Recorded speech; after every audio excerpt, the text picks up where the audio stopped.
Rise and shine and give God the glory, glory, rise and shine and give God some glory, glory, rise and shine and give God some glory, glory, children of the world. Why am I singing this song? I don't even know all the words to the na na na na na na na na, and I don't care. Hi. Hi. Hey, Jess. Hey, Catherine. Rise and shine and give God some glory, glory, children. Okay, this is not a commercial. I wish I got some sponsorships. I've never known how to use a curling iron ever. So I bought the beach waver. It's automatic. You just put your hair in, it goes, and they say, take your time, go in sections. Do they know who they're talking to? When have I ever taken my time? Anyways, like what's this? What's this straight fuzz? What is that? What? Did I even get the back? Did I get any curl in the back? I mean, I have no clue what I'm doing. I wanted to look fresh and have makeup. I mean, look, straight, sort of. I mean, I guess a little bit. I think I have to work on it. What do you think? Anybody haven't? I got some of it.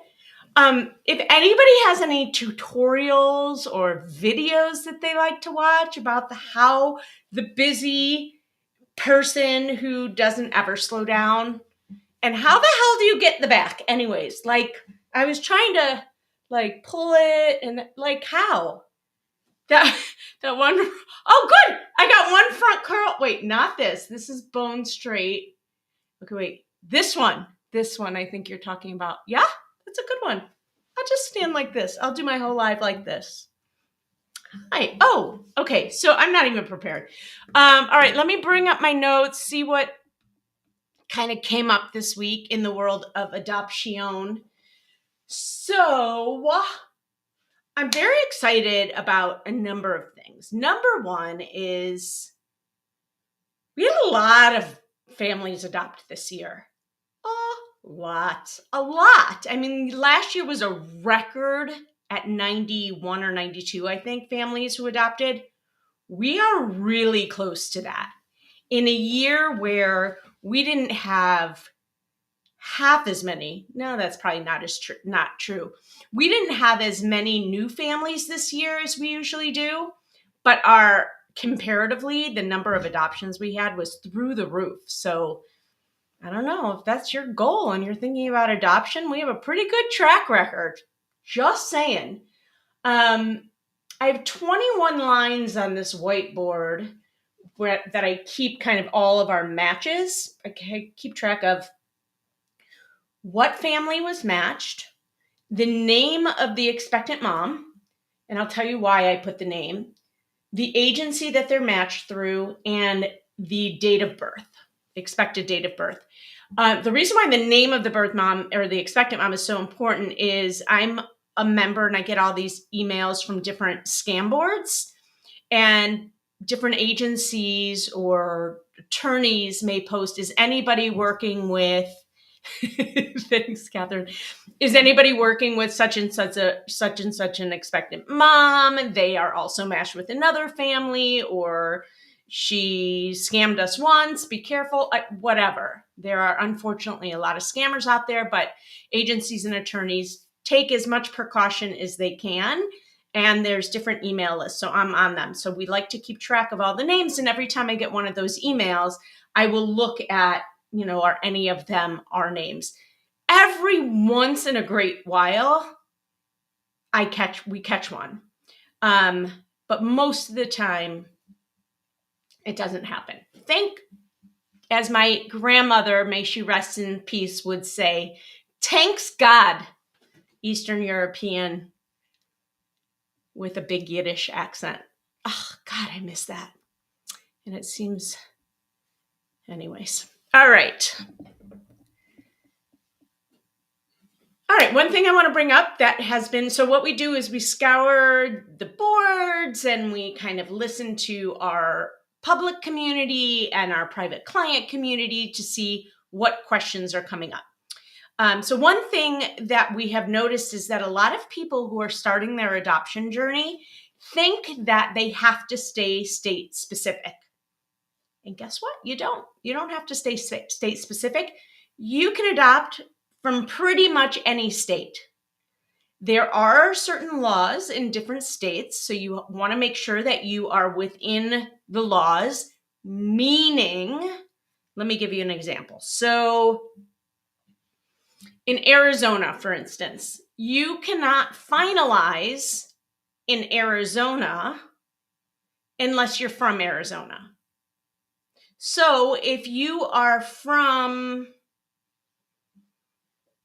I'm going to use Ohio, okay? If you're from Ohio, which has a law about how much you can spend on expectant mother expenses, and I believe, if I'm not mistaken, it's $3,000. I could be making this up. I'm not an attorney, nor do I claim to be. I sometimes play one on TV. So say you're only allowed to spend $3,000 in birth mother expenses, and the agency you were working with in Arizona spent $10,000. Usually it would not be a problem at all, except for the fact that you would want to finalize in Arizona because of those laws in Ohio's, but you can't, because Arizona will not let out-of-state people finalize there. So you have to finalize back in Ohio, in which case you're going to run into a problem because of those birth mom expenses. So that's where you kind of have to know at least the basics. So it's never a bad idea to have an initial conversation with an attorney, an adoption competent attorney, an adoption attorney, licensed attorney, in your state, just to find out if there are any nuances that you need to be aware of when you're going to adopt in other states. And that's where a consultant may come in handy, because usually we'll know those things off the bat if we've been doing this for a long time. And after 10 years, I kind of know what those are in the different states. But if you are working with a newer consultant, just make sure that those things are looked at. So that's number one. But for the most part, you can adopt in any state as long as you know what those little nuances are. And you need to find out where you have to finalize, or if you have the option. And if you have the option, usually it's not an issue. All right. I don't want to say something wrong here. So we've also had a lot of people who have started with foster care. I haven't even had a sip of water or coffee, nothing. I got a couple drops. All right, my mouth is, yeah, I need some liquids. Switching from foster or from international to domestic, or just switching around the different types of adoption. Some people think they can do multiple at one time. You might be able to. Some people think they can just go from one to another. You can, and there are different nuances between each of those types of adoption that you have to know about. So it's not as easy as, oh, we've been fostering kids hoping to adopt. It hasn't worked, so now we'll adopt an infant through private adoption. You're going to need a new home study. The process for foster is not the same as the process for private infant. Okay, so you have to know that type of licensing or home study that you have to get, and the process is different. I don't know enough to speak to what those differences are, but I know it's different, and I know your foster license is not going to allow you to adopt an infant through an agency. So that's number one. International. I don't even know if they call it a home study for international. They might, but international and domestic, different altogether. So you have to know that if you're switching from one to another, you have to ask it, can we do both or do we have to choose? And what does that look like? Okay, so don't think you can take one and just go switcherooski on us. Trying to get husband on board. How should we do that? I've heard this a lot over the years. Yeah, okay. Wait, this piece is straight. Okay, I have to work on this piece. But I'm seeing I'm getting distracted a little bit. I tried to curl my hair this morning. What's that? I mean, I see a little beach wave, but I don't know. I think I have some work to do. This side, not so bad, but that makes sense because I'm right-handed. How do you do the left hand? I don't understand. In the back. Oh, okay. I digress. How do you get your husband on board? All right. I've heard this a lot over the years. Sometimes men are more slow to hop on the adoption bandwagon than women, and sometimes it's the opposite. Either way, there's a couple things that I recommend. One, an adoption competent therapist. Usually they are also going to have experience in infertility, which I'm guessing is where you're coming from. So absolutely tried. It's a great idea for everybody, and we recommend it to every single client of ours. But if you're not on the same page, first of all, don't start any process unless you're on the same page. If you're not on the same page, do everything you can to get on the same page.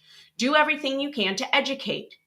So is he willing, or is the one who's not quite on board willing to read a book? Okay. Let me just, I know I do this from time to time, but it's making sense. So I wrote a book called The Adoption Roadmap. It's on Amazon, the 4-step process to adopting your baby in less than a year.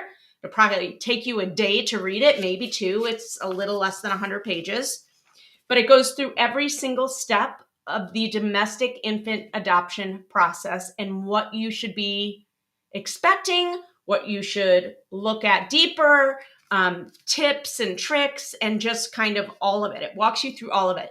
This is great not only for a spouse and a couple that isn't quite on board yet, to kind of understand and wrap their head around the process, and also for a parent or a loved one or a friend who might want to understand what you're going through. So that's one way. 2, join Facebook groups. If you don't have Facebook,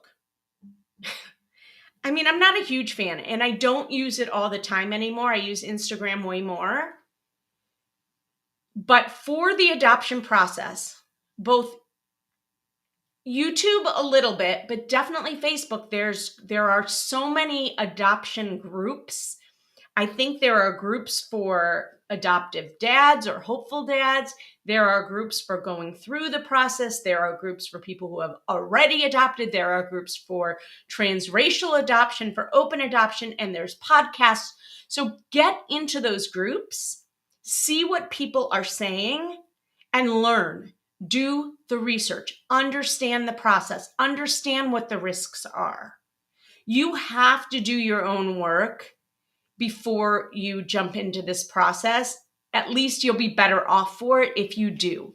Because adoption can be triggering in so many ways, not only through the process, but once you become parents through adoption, because the process doesn't end when you adopt your baby. And it can be really beautiful. One other thing that I am going to suggest for people who are maybe not on the same page. If you go to RG Adoption Consulting, in fact, I'm going to look it up right now. If you go to rgadoptionconsulting.com and you go to the search bar, you can do this 2 ways. Let me just see. Okay. If you go to the search bar and search Post-it, Post-it, it's going to take you to a blog that I wrote called the 30-minute Post-it Party Exercise. Go to rgadoptionconsulting.com. This is when I got to shut off all these reminders. Go to rgadoptionconsulting.com. Go to the search bar and type in Post-it note exercise, or just Post-it, POST-IT. It'll take you to the blog.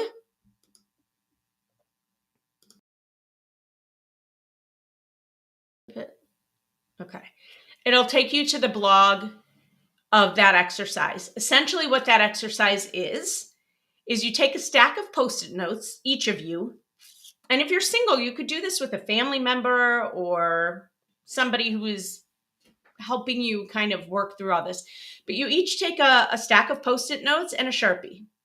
Go in separate rooms and start writing on each Post-it note in the different categories. So let's take substance use, mental health, open adoption, race, anything you can think of, and just write. What are you open to? What are you nervous about? Who is your support system? Et cetera, et cetera. That blog post will help walk you through all of that. Hey, Leah, congratulations on your book, on your new book. Go check out Leah Outen, Leahoutten. She just wrote a great book from her perspective as a birth mom. I hope it's going well. So go to that post-it party exercise, start writing, come back together, look at where are you similar, where are your thoughts similar, and where do you differentiate? And that's where you start the conversation. Okay, that's that, and try to get on the same page before you start the process. Also, if you are grieving a loss from infertility, from miscarriage, from whatever, and you're switching to adoption, that's great, that's fine. I want you to give yourself time to grieve, because the adoption process is not easy and it's not for the faint of heart, and it deserves your full love and attention. So give yourself that time. Finally, a lot of people right now are feeling really down during the holiday season, having had very long waits. I know, I have a single woman I've been working with for a long time, and we just had 3 single women match and adopt, and they are picking back up, which is wonderful. And it is so hard for her on the one hand to see, and I'm trying to get her to see, no, this is a good thing. You're seeing other single women join and get chosen. This should give you hope. And I also understand that this is a really hard time for a lot of people. It's about family, it's about babies and family members coming together, and you're suffering in silence. Don't suffer in silence. Talk to somebody if you can. Take care of yourself if you can. Give yourself grace. Acknowledge that this is a hard season and a hard wait to be sitting in, and seek out the help that you need to support you. I cannot tell you enough how important working with an adoption competent therapist is during this process and post-process. Not only do we recommend all of our families to work with an adoption competent therapist while they're going through the process, especially just to have that person in your back pocket when you need them after you adopt, because you will. But we also have, as part of our program with the adoption roadmap model that we follow for our families, every single month we have an in-house adoption competent therapist. So we rotate 3 different therapists throughout the year, and every month one of them will come on and host a live call, like a Zoom. We might be switching from Zoom over to Google Meet. I don't know. It's something we're looking at. If you've done that switch, let me know, and let me know how you feel about it. But host a live call so that anybody who wants to can get on one to just hear, why do I need one? I'm feeling fine, but my consultant keeps saying to go work with a therapist. So we give that opportunity to come on and learn why. And there might be things you're not even thinking about that do trigger you. Or to just ask the questions, or be able to be in a safe space to talk about where you are having a hard time. Happy holidays. This will be, I don't know if I'll come on next Thursday or not. I don't even know. Is that Christmas? Not even sure. No, It's the 28th. I may or may not. So I am going to wish you a Merry Christmas, a Happy New Year, anything that you celebrate between now and the end of the year. I'm wishing it all good to you. I am praying for peace if it can ever happen, and for lives to be released and from lives to be saved. And I'm really optimistic for this hard season to be behind us. And I just realized something I didn't do today that I really want to take this last couple of minutes to do, which is to acknowledge the people this past week who sent me some Christmas cards and holiday cards and gifts. And I love this time of year. So my wonderful, beautiful consultant, Rachel Patton, and her family sent me 2 cards and this beautiful journal for the year that we will be doing together. So thank you, Rachel. One of my old clients who I haven't talked to in years, but just to see their family growing, Ryan and Amy and Eliana, thank you so much. What a beautiful card and a note to go with it. I appreciate you. The Hanleys, Simone and Joe and Ellington and Roe. Simone is one of our old consultants. She used to work with me this past year.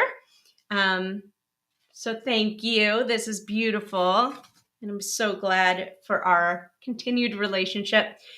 Matt, Katie, and Callie Kupal. Thank you. Merry Christmas. I got a beautiful gift from, and I'll give a shout out. This is an Illinois-based company, and I happen to know the owner. I don't know, Jeff, if you knew that, but I got a beautiful gift from a company called Packed with Purpose. It's all like either local goods or supporting people who need the support. Jeff, my financial planner from Triline Private Wealth, thank you very much. And Heart to Heart Adoptions sent me a card and a beautiful, yummy, delicious gift. Thank you very much.